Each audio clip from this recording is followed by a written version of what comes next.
जय हिंद। आज हम लोग एडुटेरिया करेंट अफेयर के प्रैक्टिस सेट 3 देखेंगे।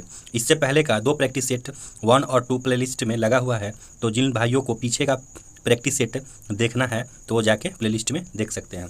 चलिए वीडियो की शुरुआत करते हैं। 1 नंबर क्वेश्चन है, भारतीय सेना और फ्रांसीसी सेना के बीच प्रथम संयुक्त सैन्य अभ्यास फ्रांजेक्स 23 का आयोजन किस शहर में किया गया? तो तिरुवनंतपुरम में। किस शहर में किया गया? तो तिरुवनंतपुरम में। चलिए नेक्स्ट देखते हैं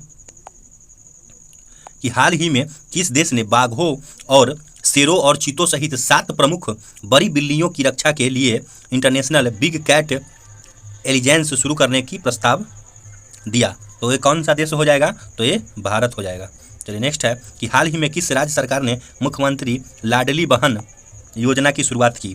तो किस सरकार ने मुख्यमंत्री लाडली बहन? तो मध्य प्रदेश सरकार। चलिए नेक्स्ट क्वेश्चन है 4 नंबर कि 2030 तक 30% अंतर्राष्ट्रीय जल की रक्षा करने के उद्देश्य से मार्च 2023 में किस शहर में संयुक्त राष्ट्र उच्च समुद्री संधि हुई है? किस शहर में हुई है? तो न्यूयॉर्क शहर में उच्च संधि हुई है। नेक्स्ट 5 नंबर में है कि हाल ही में हुए नियुक्तियों में से कौन सुमेलित है? इसमें से पूछ रहा है कि कौन सुमेलित है। तो बोला अहमद टिन्यूब नाइजीरिया की राष्ट्रपति है, सही है। नेफ्यू रियो नागालैंड के मुख्यमंत्री और एस दुबे लेखा महानियंत्रक CGA हैं। तो इनमें से हो जाएगा, इनमें से सभी सही हैं। चलिए मार्च 2023 में पारंपरिक चिकित्सा का पहला SCO B2B सम्मेलन और एक्सपो कहाँ आयोजित हुआ है? उसका कहाँ आयोजित हुआ है? तो असम के गुवाहाटी में। हाल ही में किस देश की अदालत ने नोबेल शांति पुरस्कार विजेता को मानवाधिकार कार्यकर्ता एलेस बलियास्की को 10 साल कैद की सजा सुनाई है? तो 10 साल कैद की सजा बेलारूस में सुनाया गया है। 8 नंबर क्वेश्चन है कि आज़ादी के बाद पहली बार भारत किस राज्य में स्थित ताली निर्वाचन क्षेत्र को सड़क मार्ग से जोड़ा गया है? तो यह अरुणाचल प्रदेश में। और हेकाकी जाखलू निम्नलिखित में से किस राज्य में विधानसभा चुनाव जीतने वाले पहले महिला उम्मीदवार बनी है? तो नागालैंड में। नेक्स्ट है 10 नंबर क्वेश्चन कि NTPC ने किस राज्य के उत्तरी Karanpura super critical thermal plant में भारत का पहला एयर कूलर कंडेंसर स्थापित किया है? तो वह झारखंड में। निम्नलिखित में से किसने तटस्थ उद्वहन प्रणाली अपनाने की घोषणा की है? तटस्थ उद्वहन प्रणाली, तो सुप्रीम कोर्ट। एशिया की सबसे लंबी साइकिल रेस को डैश से कन्याकुमारी तक हरी झंडी दिखाकर रवाना किया गया। साइकिल रेस को श्रीनगर से। और राष्ट्रीय युवा संसद महोत्सव 2023 के संबंध में कौन सा कथन, इसमें कौन सा कथन सत्य है? तो इसका आंसर हो जाएगा कि एक और दोनों सत्य है। इसके थीम एक बेहतर भविष्य के लिए विचार विश्व के लिए भारत था। लोकसभा अध्यक्ष श्री ओम बिरला ने नई दिल्ली स्थित संसद के केंद्रीय कक्ष में राष्ट्रीय युवा संसद महोत्सव के 4थे संस्करण के समापन समारोह को संबोधित किया। ए और बी दोनों हो जाएगा सही। चलिए देखते हैं नेक्स्ट 14 नंबर कि भारत ने 27 फरवरी 2023 को डैश में बिम्स्टेक ऊर्जा केंद्र BEC के गवर्नेंस बोर्ड की पहली बैठक की मेजबानी की? तो भारत ने बेंगलुरु में। भारत की राष्ट्रपति श्रीमती द्रौपदी मुर्मू ने 7वें अंतर्राष्ट्रीय धम्म सम्मेलन का उद्घाटन कहाँ किए? तो ए भोपाल में किए। चलिए नेक्स्ट है 16 नंबर, किस राज्य में बानी बरोरा राजमार्ग पर दुनिया का पहला 200 मीटर लंबा बॉस क्रेश कैरियर बनाया गया जिसे बाहुबली नाम दिया गया? तो ये हो जाएगा महाराष्ट्र में।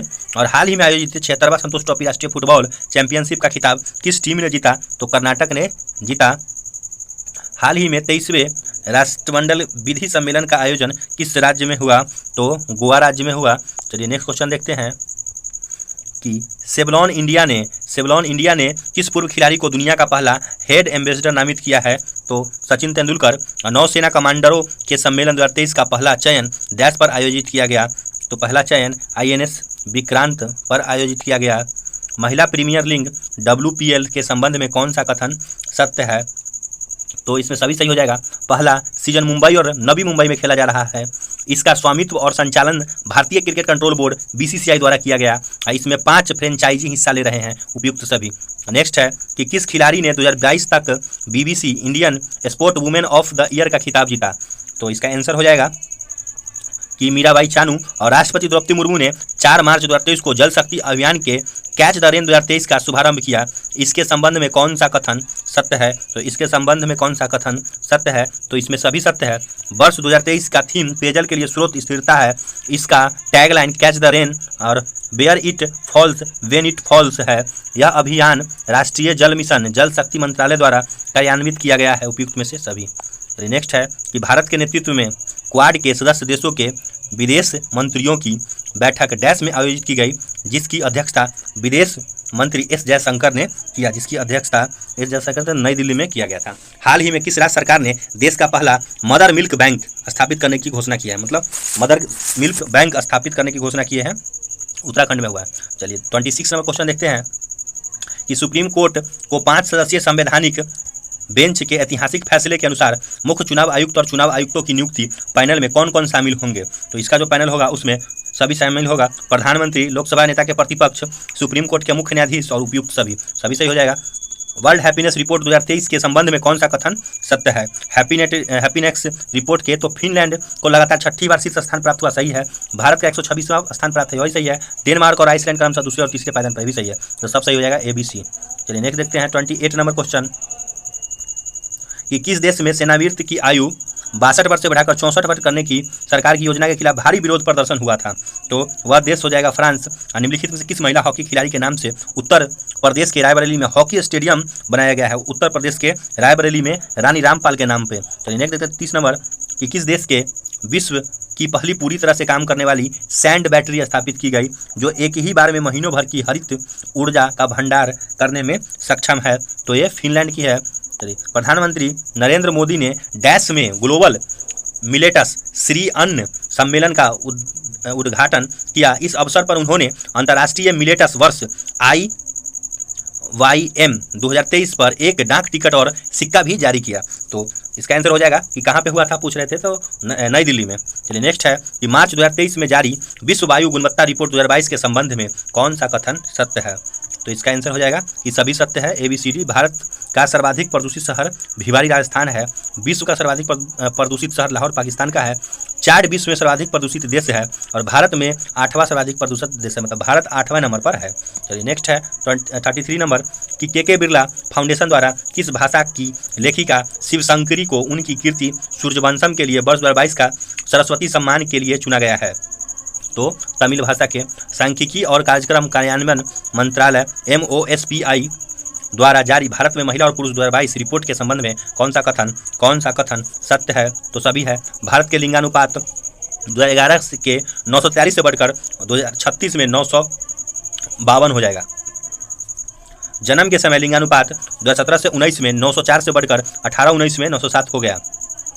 विवाह के लिए औसत आयु 2017 में 22.1 वर्ष से बढ़कर 2020 में 22.7 वर्ष हो गई। उपयुक्त सभी सही है। तो नेक्स्ट देखते हैं 35 number question Stockholm international peace research institute पिपरी के संदर्भ में कौन सा कथन सत्य है? पिपरी के संदर्भ में, तो इसमें भी सभी सही है। 13 से 17 और 18 से 22 के बीच भारत सैन्य हार्डवेयर का दुनिया का शीर्ष आयातक देश था। 13 से 17, 18-22 के बीच अमेरिका सबसे बड़ा सैन्य सामग्री निर्यातक था और दुनिया के हथियार और सैन्य उपकरणों के लिए कुल आयात में भारत का हिस्सेदारी 11% है। सब सही हो जाएगा। 36 नंबर क्वेश्चन देखते हैं कि मार्च 2023 में भारत ने किस देश में के साथ सेमीकंडक्टर आपूर्ति श्रृंखला स्थापित करने और नवाचार भागीदारी पर समझौता ज्ञापन पर हस्ताक्षर किया है? तो इसका आंसर हो जाएगा USA, अमेरिका। नेक्स्ट है चक्रवात फ्रेडी ने सबसे लंबे समय तक सक्रिय रहने वाले उष्णकटिबंधीय चक्रवात का रिकॉर्ड बनाया है। इसने निम्नलिखित में से किस देश को प्रभावित किया है? जो चक्रवात फ्रेडी है वो किस देश को प्रभावित किया है? तो 3 देश को किया है, मोडागास्कर, मोजाम्बिक और मालावी को। नेक्स्ट है प्रिट्जर आर्किटेक्चर पुरस्कार 2023 के विजेता के रूप में किसे चुना गया है? जो प्रिट्जर पुरस्कार है 2023 का, उसके विजेता है सर डेविड चिपरफील्ड। नेक्स्ट है कि किस केंद्रीय मंत्रालय ने विमेंस आइकॉन लीडिंग स्वच्छता WINS पुरस्कार 2023 की घोषणा की है? तो आवासन और शहरी मंत्रालय के मंत्रालय। और उसके बाद नेक्स्ट है 40 नंबर क्वेश्चन कि सलहुनी क्रूसे ने किस राज्य की पहली महिला कैबिनेट मंत्री के रूप में शपथ ली है? तो नागालैंड के ग्रुप कैप्टन डैश भारतीय वायुसेना में अग्रिम लड़ाकू इकाई की कमान संभालने वाले पहली महिला अधिकारी बन गई है। तो सालिजा धामी। नेक्स्ट है 42 नंबर क्वेश्चन कि अल्प विकसित देशों पर 5वें संयुक्त राष्ट्र सम्मेलन LDC 5 का आयोजन किस शहर में किया गया? तो दोहा में। उसके बाद है साझी बौद्ध विरासत पर संघाई सहयोग संगठन SCO के पहले अंतर्राष्ट्रीय सम्मेलन की मेजबानी किस शहर ने की? तो नई दिल्ली ने। 32वां व्यास सम्मान 2022 से संबंधित निम्नलिखित कथनों पर विचार कीजिए। अब इस पर विचार कीजिए कि हिंदी लेखक डॉक्टर ज्ञान चतुर्वेदी के उपन्यास पागल खाना को 32वें व्यास सम्मान 2022 के लिए चुना गया। यह पुरस्कार के बिरला फाउंडेशन द्वारा दिया जाता है। तो नीचे वाला भी सही है और ऊपर वाला भी सही है, तो दोनों सही हो जाएगा, सी में है। चलिए नेक्स्ट देखते हैं कि हाल ही में मार्च 2023 में किस देश के मेरापी ज्वालामुखी में विस्फोट की घटना हुई? तो किस देश की मेरापी ज्वालामुखी है? तो इंडोनेशिया की मेरापी ज्वालामुखी में। नेक्स्ट है 46 नंबर कि कृषि